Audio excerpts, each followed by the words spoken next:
We all know that light can either make or break a portrait.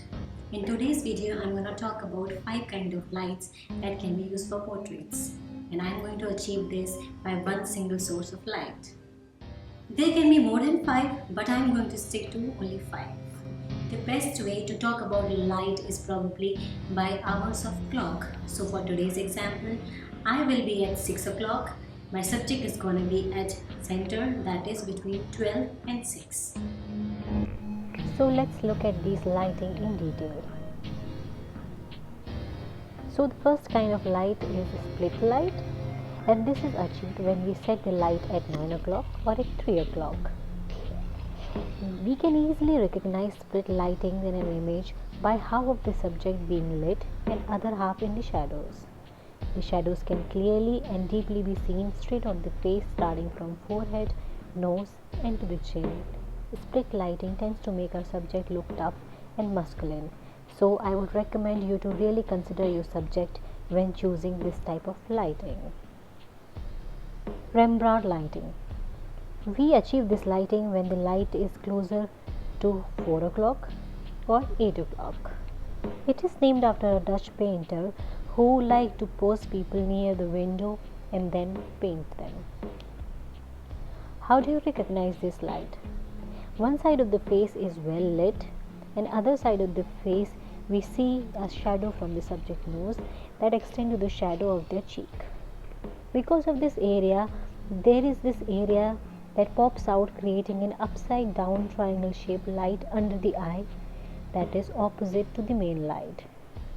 This becomes a distinctive feature of Rembrandt lighting.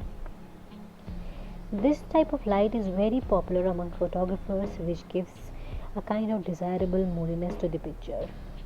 Though this light is very popular, but it might not go well with all kind of faces. Rembrandt light can be further extended to more kind of lightings, which is broad and short light.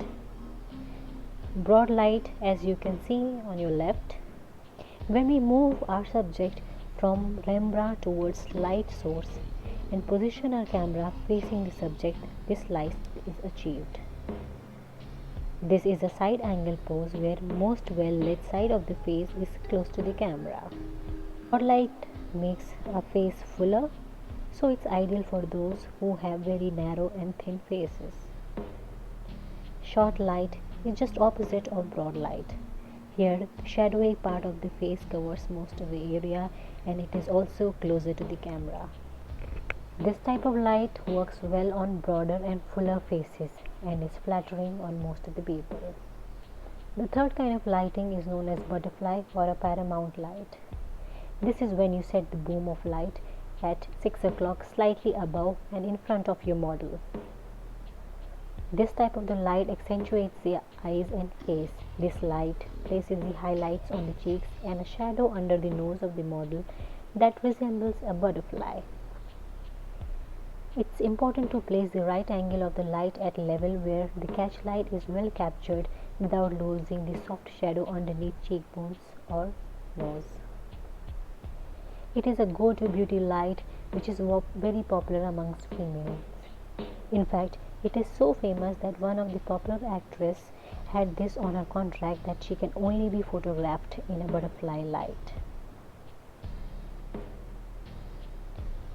Moving on to the fourth light, which is known as clamp lighting. It is an extension of the butterfly or a paramount light.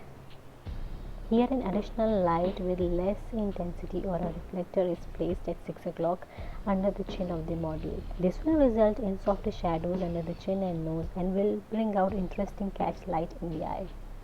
If you imagine seeing this setup from the side, you will see the shape of an open clamshell. The last kind of lighting that we are going to talk about today is the loop lighting.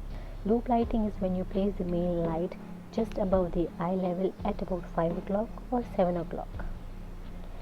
This kind of lights create a subtle shadow on one side and is fairly pleasing for most of the people. To me, it looks like more open version of Rembrandt light, and this works well on all kind of faces. So If you're a beginner, you can try these setups at home with your mobile and a table lamp. The result might be really contrasting, but fundamentals remains the same. So if you found this video useful, please share your comments.